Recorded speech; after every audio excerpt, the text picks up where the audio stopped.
Shalom, selamat berjumpa dalam kasih Kristus. Kami mengucapkan kepada Bapak Ibu, saudara-saudari, oma opa yang terkasih, saudara-saudari seiman dalam Kristus yang mengikuti ibadah dari rumah secara online hari ini. Kita bersyukur atas kasih Tuhan yang telah menyatukan kita dalam ibadah saat ini. Marilah dengan hati yang penuh syukur, kita menghampiri hadirat Tuhan sambil kita menyanyikan lagu Kasih Setiamu yang Kurasakan.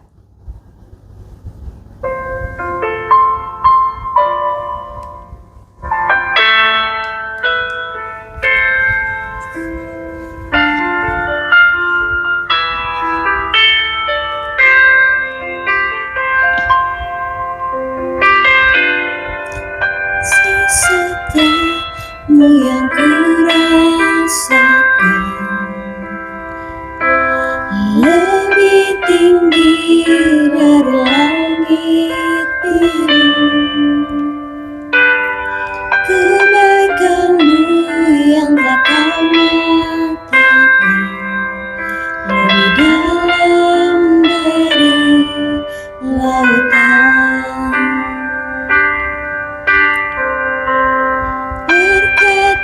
Yang telah ku terima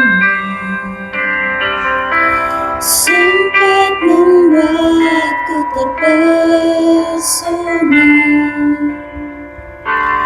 Apa yang tak pernah ku pikirkan, itu yang kau sediakan bagiku.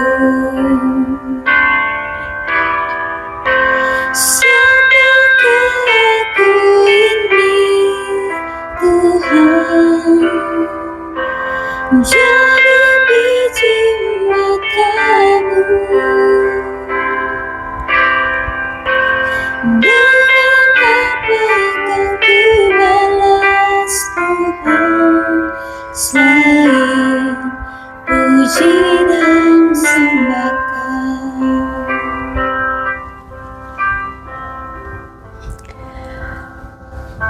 Ibadah kaum lansia dan disabilitas saat ini jadi dalam nama Bapa, Anak, dan Roh Kudus, kasih karunia dan damai sejahtera dari Allah di dalam Tuhan kita Yesus Kristus menyertai saudara-saudari semua. Kekasih Tuhan yang diberkati, nats pembimbing dalam ibadah saat ini terambil dari kitab Yesaya pasal 41 ayatnya ke-10. Janganlah takut sebab aku menyertai engkau, janganlah bimbang sebab aku ini Allahmu. Aku akan meneguhkan, bahkan akan menolong engkau. Aku akan memegang engkau dengan tangan kananku yang membawa kemenangan. Sekali lagi kita memuji nama Tuhan untuk menyambut firman Tuhan sebagai nats pembimbing dengan kita melakukan pujian firman-Mu pelita bagi kakiku.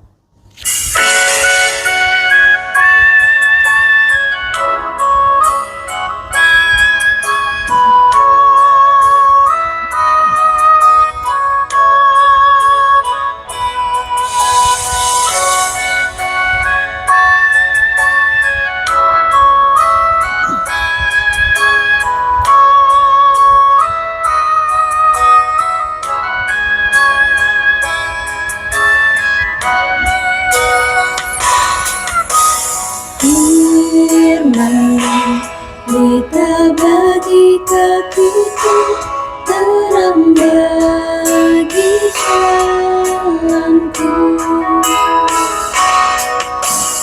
Firman-Mu pelita bagi kakiku, terang bagi jalanku. Waktu ku bimbang dan hilang jalanku, tetaplah Kau di sisiku, dan takkan ku takut asal Kau di dekatku, besertaku Firman-Mu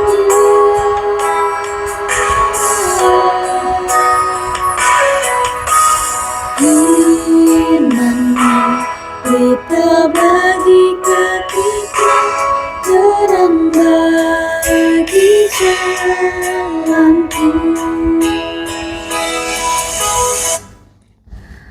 Kekasih Tuhan, kita mempersiapkan diri untuk ada dalam pemberitaan firman Tuhan.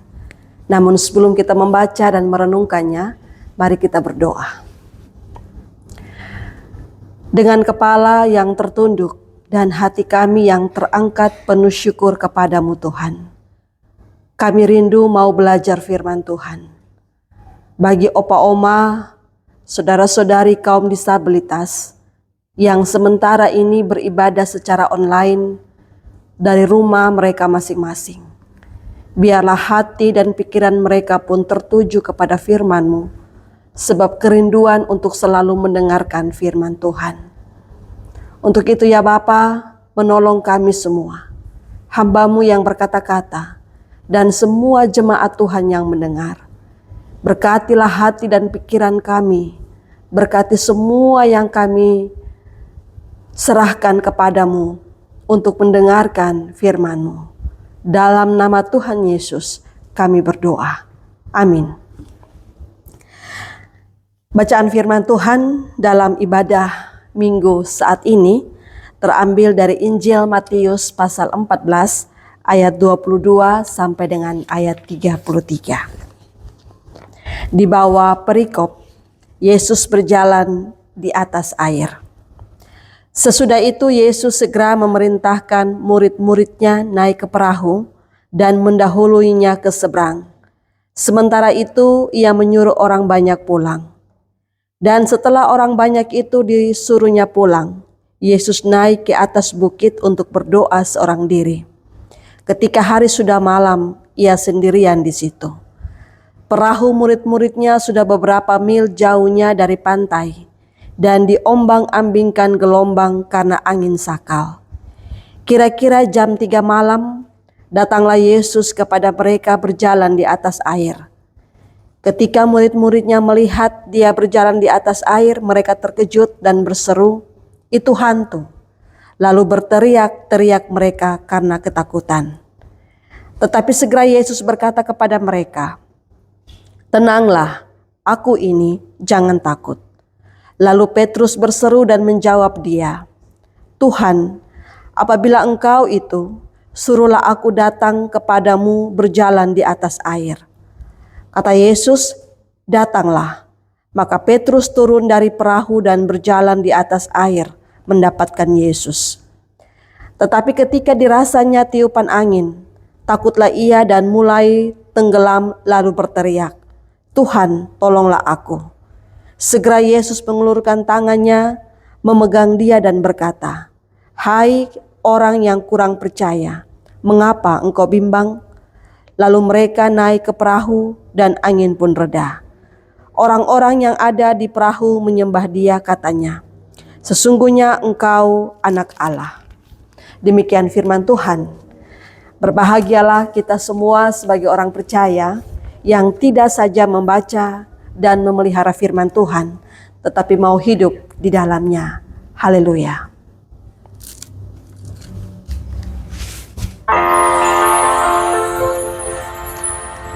Haleluya, haleluya, haleluya.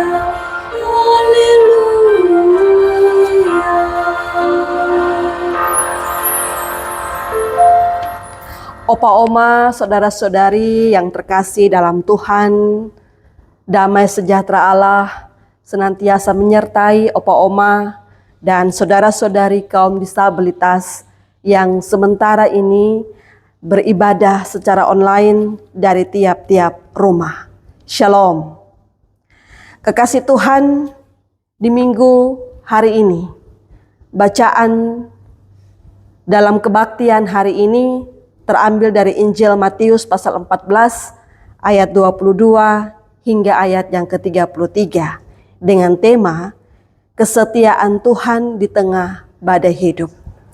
Kekasih Tuhan, kalau kita merujuk pada tema ini, tentu kita akan berpikir tentang apa itu badai. Dalam kehidupan manusia, kita tidak pernah lepas dari yang namanya badai atau persoalan. Badai datang kapan saja, persoalan datang kapan saja, di mana saja. Dan badai atau persoalan itu dapat menghancurkan kehidupan kita. Setiap orang memiliki badai atau pergumulan hidup sendiri-sendiri.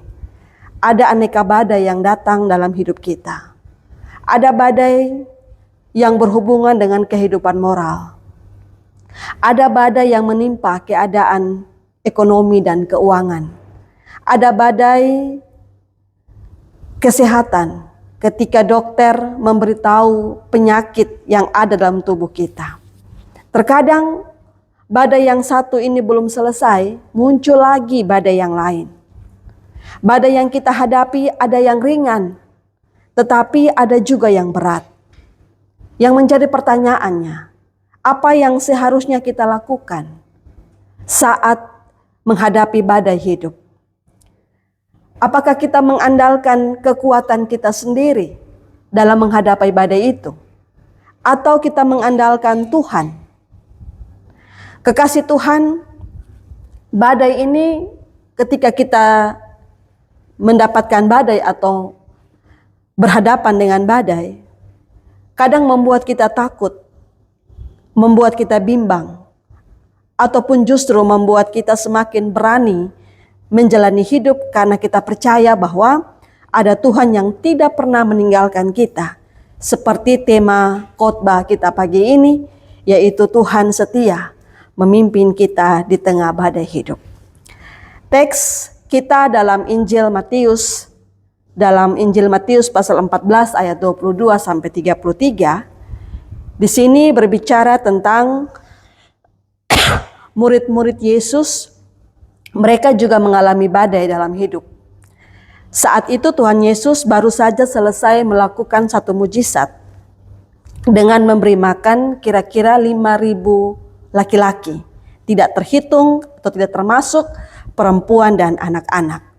Dengan 5 roti dan juga 2 ekor ikan. Setelah itu, Yesus dia menyuruh murid-muridnya naik ke atas perahu dan mendahuluinya ke seberang. Di ayat 22, kata di seberang, dalam Injil Yohanes menyebut dengan jelas bahwa ke seberang yang dimaksud adalah ke Kapernaum. Dalam Injil Yohanes pasal 6 ayat 17. Sementara itu, Yesus dia pergi ke atas bukit seorang diri untuk berdoa. Kekasih Tuhan yang diberkati, Yesus naik ke atas gunung seorang diri dan berdoa. Di sini Yesus mau mengajarkan kepada kita supaya kita senantiasa berdoa dalam segala kesempatan tanpa henti. Yesus ingin menunjukkan kepada kita bahwa doa ini adalah sumber kekuatan bagi kehidupan orang yang percaya. Bagi Yesus, doa merupakan kekuatan orang beriman yang menghadapi berbagai kehidupan. Kehidupan rohani yang terbangun dari kehidupan doa ini sangat penting. Sebab itu, Yesus kembali mengajak kita semua sebagai jemaat untuk tidak berhenti berdoa. Sebab ada begitu banyak badai yang akan menimpa kehidupan. Tanpa kehidupan doa yang baik, perahu kehidupan kita tidak akan goncang. Opa oma yang terkasih dalam Tuhan, seringkali perahu kehidupan kita dihantam badai, tidak memandang dia usia, yang membuat kita takut dan khawatir untuk menjalani badai itu. Selama kita hidup, masalah akan terus ada. Namun ingatlah bahwa Yesus dia juga selalu hadir bersama kita. Yesus tidak pernah meninggalkan kita untuk menghadapi masalah hidup ini sendiri. Saat Yesus berada dalam perahu kehidupan kita, maka seberat apapun pergumulan dan tantangan atau badai yang kita hadapi, semuanya akan kita lewati. Karena Tuhan yang punya hidup dan Tuhanlah yang berkuasa. Ketika badai kehidupan menyerang, ketika kita percaya dan mengandalkan Tuhan, di situ Tuhan hadir dan Tuhan menyertai. Tidak hanya itu, Yesus juga memberikan kuasa-Nya untuk kita dapat melewati badai kehidupan asal kita tidak ragu kepadanya. Kekasih-kekasih Tuhan, cara Tuhan untuk menyelamatkan seseorang ketika dia ada dalam kesulitan sering dengan cara yang tidak disangka-sangka. Dalam bacaan ini diceritakan bahwa Yesus datang kepada para murid yang sedang panik pada waktu itu. Karena mereka ada dalam musibah, terjangan badai, gelombang yang sungguh sangat dahsyat. Dan pada waktu itu dan cara yang tidak umum, Yesus datang kepada para murid pada jam 3 dengan cara yang sangat unik, yaitu berjalan di atas air. Sistem jam Yahudi kuno, dia dibagi 3 bagian. Yang setiap bagiannya terdiri dari 4 jam. Itu nanti kita bisa baca dalam kitab Ratapan pasal 2 ayat 19 dan juga ada Hakim-Hakim pasal 7 ayat 19, Keluaran pasal 14 ayat 24. Yang pertama, jam 6 sore sampai dengan jam 9 malam. Ini adalah masa jaga yang pertama. Setelah itu jam 9 malam sampai dengan jam 12 malam. Masa jaga yang kedua. Dan masa jaga yang ketiga adalah jam 12 malam sampai dengan jam 3 pagi. Ini adalah masa jaga yang ketiga. Jadi Yesus dia datang saat waktu jaga yang terakhir. Para murid saat itu mereka sedang berjuang karena semalam suntuk mereka di atas perahu dan mereka melawan terjangan ombak dan badai yang sungguh menakutkan. Namun Yesus namun mereka tidak melihat sosok Yesus yang ada bersama dengan mereka. Dan pada saat gawat dan pada saat waktu yang sangat sulit tak terduga itu, mereka melihat ada sosok yang berjalan di atas air. Dan di ayat yang ke-26, di situ menyaksikan bahwa sehingga mereka mengira bahwa itu adalah hantu. Masyarakat tradisional mereka percaya bahwa hantu itu biasanya muncul di sekitar jam 3 subuh. Sehingga banyak orang enggan untuk keluar rumah pada jam-jam tersebut. Namun pada saat itu ketika mereka mengira bahwa itu adalah hantu, Yesus dia berkata kepada mereka di ayat yang ke-27, "Tenanglah, aku ini, jangan takut." Kekasih Tuhan, kata tenang dalam tanda kutip di sini sering Yesus pakai ketika dia sedang menguatkan orang-orang sakit yang datang kepadanya. Kata tenang di sini juga sering digunakan oleh Yesus untuk menyembuhkan orang yang sementara lumpuh di Injil Matius pasal 9 ayat 2. Dan juga di Injil Matius pasal 9 ayat 22, kata tenang ini Yesus gunakan kepada seorang perempuan yang sudah 12 tahun ini menderita perdarahan. Dan oleh karena itu, Yesus dia berseru dengan mengungkapkan kata tenang, agar mereka tenang dan mereka percaya sehingga mereka memperoleh kesembuhan. Opa, oma, dan saudara-saudara yang diberkati Tuhan, di sini kita belajar. Kita belajar bahwa dalam kondisi tanpa harap, kita dapat terus berharap kepada Yesus. Yesus akan membantu kita dan tidak akan pernah membiarkan kita untuk menghadapi badai hidup itu sendiri. Mendengar perkataan Yesus serta mengenali sosok dan suara Yesus, para murid mendapatkan ketenangan ketika mereka tahu bahwa yang datang ini adalah Yesus. Yang awalnya mereka khawatir, mereka cemas, mereka bimbang, mereka sungguh sangat ketakutan. Tetapi ketika mereka tahu yang datang adalah Yesus, maka mereka mendapatkan ketenangan. Bagi orang yang mengasihi, ketenangan tidaklah cukup. Mesti bersatu dengan orang yang dikasihi. Di sini Petrus, dia dapat menunjukkan sesuatu yang baik. Petrus yang mengasihi Yesus, dia berkata, "Tuhan, apabila Engkau itu, suruhlah aku datang kepadamu berjalan di atas air." Apakah pertanyaan Petrus ini pertanyaan yang terburu-buru setelah dia tahu itu Yesus? Pertanyaan ini bukanlah pertanyaan yang terburu-buru. Tetapi Petrus dia dipenuhi dengan kasih. Dipenuhi dengan iman akan Kristus. Kasih membuat Petrus ingin cepat bersama Yesus dan saat itu masih berjalan di atas air. Dan iman inilah yang membuat Petrus percaya bahwa Yesuslah yang berjalan di atas air. Dengan iman dia kenal siapa Yesus. Dengan percaya dan dengan iman dia tahu bahwa Yesus jikalau ada di tengah-tengahnya, maka dia akan mendapatkan ketenangan. Melihat kedalaman Petrus, kedalaman hati Petrus, Yesus dia menjawab di ayat 29, Yesus bilang, "Datanglah." Ketika seseorang mau dekat dengan Yesus, di situ Yesus dia beri kesempatan untuk orang itu dekat dengan Yesus. Dengan mata yang tertuju kepada Yesus, Petrus dia turun dari perahu, dia mulai menampakkan kakinya berjalan di atas air untuk mendapatkan Yesus. Di sini kita belajar lagi, Papa, Mama, dan kekasih Tuhan. Karena kita bicara di sini tentang hal iman.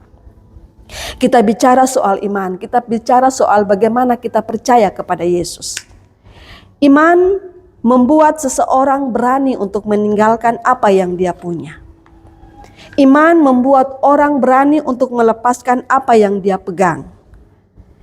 Meninggalkan daerah nyamannya, lalu melangkah ke sesuatu yang mungkin lebih sulit dan tidak dia pahami. Lebih tidak nyaman dengan mata yang terus tertuju kepada Yesus. Kekasih Tuhan, selama seseorang memusatkan perhatian kepada Kristus, maka dia akan dapat mengarungi badai kehidupan.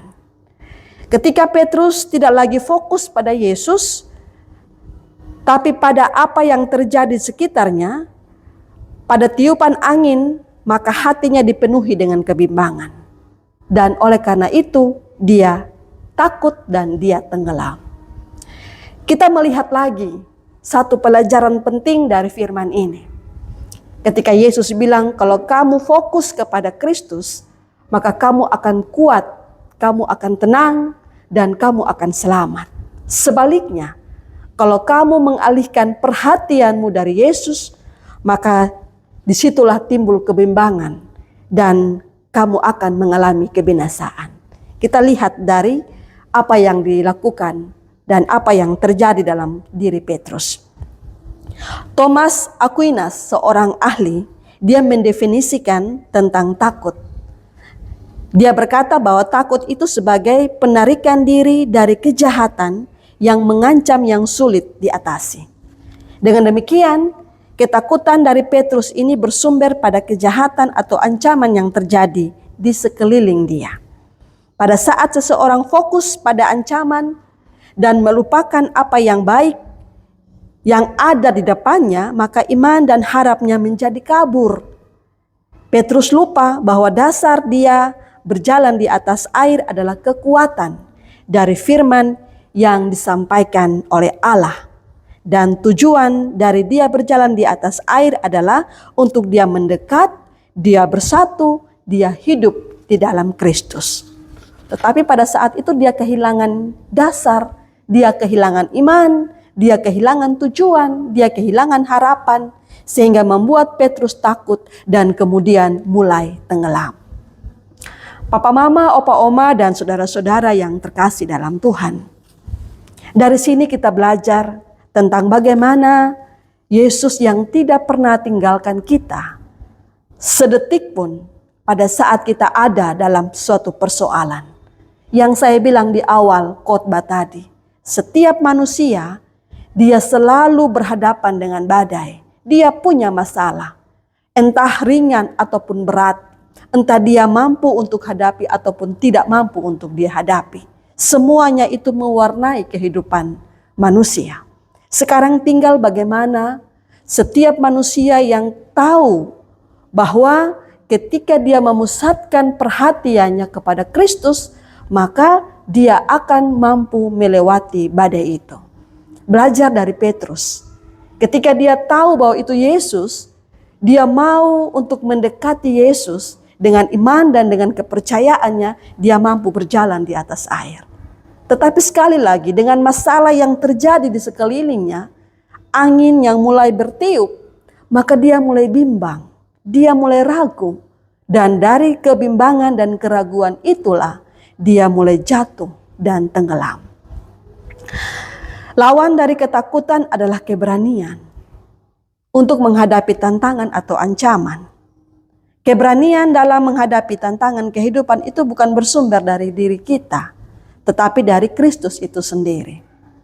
Ketika kita takut, kita perlu membangkitkan kembali sumber kekuatan kita, yaitu Kristus. Ini juga yang dilakukan oleh Petrus ketika dia berteriak, "Tuhan, tolonglah aku," di ayat 30. Pada saat kita minta tolong kepada Tuhan, pada saat kita mengangkat tangan kita, maka Tuhan menghampiri kita, Tuhan memegang kita, dan Tuhan akan menarik kita dari persoalan, dari badai, dari masalah yang kita hadapi. Tuhan akan mengulurkan tangannya, dia akan menghapus kebimbangan dan ketakutan yang kita hadapi. Opa, oma, dan kekasih Tuhan, terkadang situasi membuat kita bimbang dan takut. Opa, oma, usia lansia yang semakin hari semakin bertambah. Dengan fisik yang semakin hari semakin mulai menurun. Tentu ada juga perasaan takut. Ya. Dengan usia begini, ini kira-kira saya masih kuat untuk melanjutkan hidup, saya masih kuat untuk beraktivitas, saya masih kuat untuk ada sama-sama dengan anak cucu dan semua. Kekhawatiran-kekhawatiran ini tentu ada. Tapi percayalah, opa, oma, dan kekasih Tuhan, dalam rentan usia yang semakin hari semakin bertambah, dan kekuatan fisik yang semakin hari semakin menurun, dengan persoalan yang semakin hari semakin ada Kristus yang menolong. Tidak perlu khawatir dengan kondisi yang ada saat ini. Tidak perlu bimbang dengan kondisi yang semakin hari semakin menurun. Tidak perlu pikiran, tidak perlu khawatir, tidak perlu takut dengan sakit yang ada, dengan pergumulan yang ada. Karena ada Tuhan Yesus. Saudara-saudara, kaum disabilitas dengan keterbatasan fisik yang ada, terkadang juga membuat kecil hati. Dengan kondisi yang seperti ini, apa yang saya bisa buat untuk keluarga? Ada sedikit kekhawatiran, masa depan saya seperti apa? Ya. Badai itu akan berlalu, papa, mama, dan saudara-saudara. Semuanya akan berlalu, sebab ada Tuhan yang terus membimbing. Ada Tuhan yang hadir di tengah-tengah rasa kecewa itu. Ada Tuhan yang selalu hadir di tengah-tengah rasa hampir putus asa. Asal kita tetap beriman, tetap berpengharapan di dalam Kristus, dan kita tetap fokus kepada Kristus. Supaya masalah apapun, rasa takut, rasa khawatir yang ada dalam hati kita, kita mampu untuk hadapi. Karena dengan iman dan pengharapan, kita dapat lalui gelombang dan badai kehidupan. Dan kita dapat tenang dengan damai. Itu yang kita bisa lihat dan refleksi dari firman Tuhan hari ini. Opa, oma, dan saudara-saudara yang terkasih dalam Tuhan, mari terus belajar firman Tuhan, mengaminkan firman Tuhan dengan satu komitmen hidup untuk tetap fokus kepada Kristus sebagai sumber kekuatan dan juga sebagai sumber penghiburan yang abadi. Firman Tuhan memberkati kita semua. Amin. Kita mengaminkan firman Tuhan, meresponi firman Tuhan dengan kita melakukan pujian. pertolongan-Mu.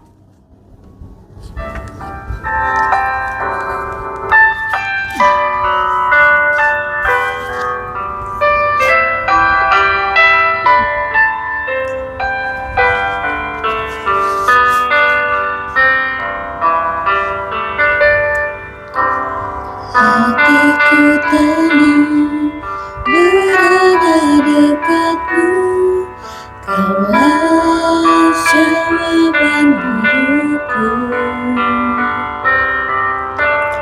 Hatiku tenang berada dekatmu, Kau yang pelihara hidupku.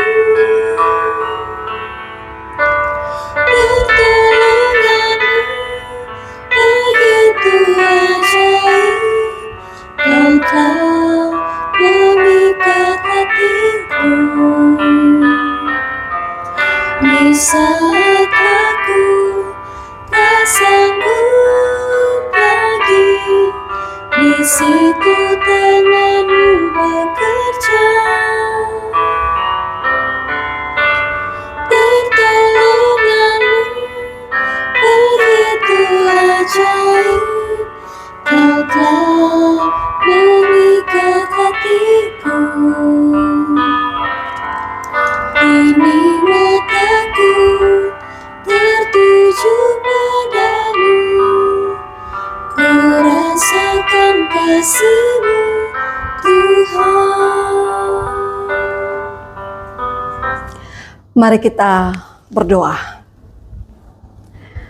Terima kasih ya Tuhan, ya Allah kami, penolong kami yang setia, selalu ada dalam pergumulan yang kami lalui, selalu dengan tepat waktu Tuhan mengangkat kami dari situasi yang mengancam. Kami belajar dari firman Tuhan hari ini. Sungguh luar biasa apa yang kami dapat Tuhan. Tuhan mengajarkan kepada kami tentang pengharapan kami kepada Tuhan. Iman kami kepada Tuhan haruslah tetap teguh. Janganlah bimbang, janganlah takut, sebab Tuhan tetap memelihara. Terima kasih Tuhan Yesus, Engkau baik, sehingga senantiasa memberikan kepada kami pengharapan untuk tetap berpaut kepada Tuhan. Pagi hari ini dalam ibadah minggu, kami telah belajar apa yang Tuhan firmankan bagi kami. Kami juga berdoa dari firman yang kami dengar, biarlah Tuhan terus memberkati kami dari waktu ke waktu. Secara khusus bagi opa-oma dan kaum disabilitas yang sementara ini beribadah secara online dari tiap-tiap rumah tangga. Ataupun juga bagi jemaat Tuhan yang ada dalam keadaan sakit, yang tidak bisa melangkah untuk ada di gereja. Terima kasih Tuhan, dalam kondisi yang ada di tiap rumah tangga, kami tahu bahwa Tuhan selalu ada di tengah-tengah kami. Berkati opa-oma kaum lansia di usia yang semakin senja, dalam keadaan fisik yang semakin menurun, kesehatan yang semakin menurun, kekuatan yang semakin menurun. Mereka tidak sekuat seperti dulu. Mereka tidak sesemangat untuk melakukan aktivitas seperti dulu. Oleh karena fisik, oleh karena usia. Tapi kami percaya Tuhan, di tengah-tengah kekhawatiran hidup yang sementara ini mereka hadapi, belajar dari Petrus untuk tetap percaya kepada Yesus dan tetap tenang walaupun ada badai di sekitarnya, ada kesulitan di sekitarnya. Dan kami percaya bahwa Tuhan tidak pernah meninggalkan opa-oma, saudara-saudara yang bergumul dengan pergumulan-pergumulan hidup. Berkati opa-oma dalam usia senja ini Tuhan, beri kekuatan kepada mereka. Begitupun juga dengan sahabat-sahabat kami, kaum disabilitas. Biarlah mereka tetap percaya kepada Yesus Walaupun dengan keadaan mereka seperti ini, Yesus tidak pernah tinggalkan mereka. Ada pertolongan Tuhan yang selalu nyata bagi mereka. Kami juga berdoa bagi jemaat Tuhan yang sementara ini terbaring lemah di rumah sakit ataupun di rumah-rumah tangga, yang sementara ini sakit.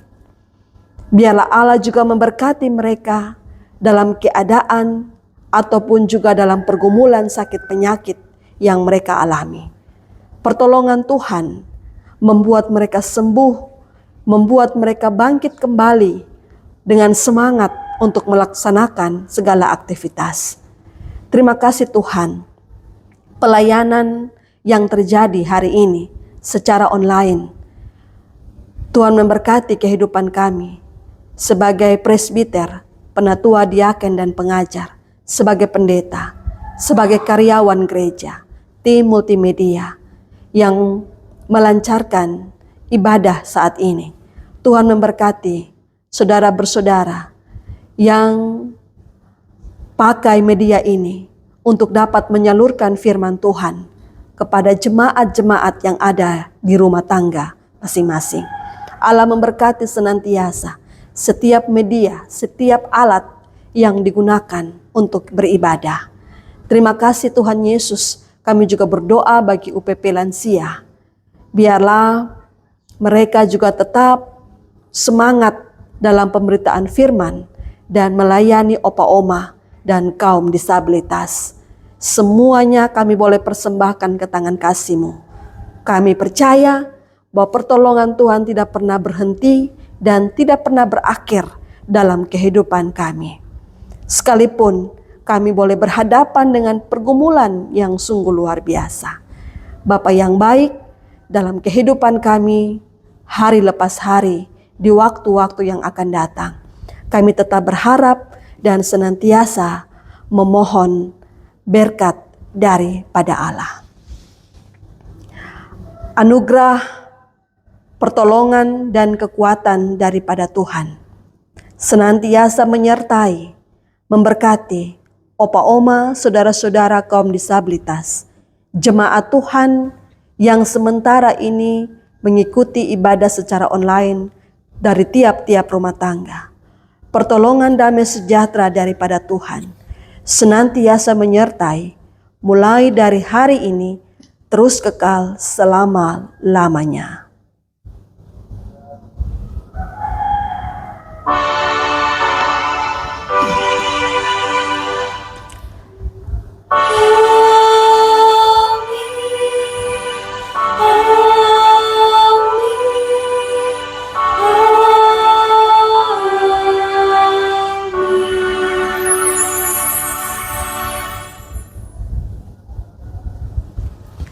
Ibadah pagi ini telah selesai.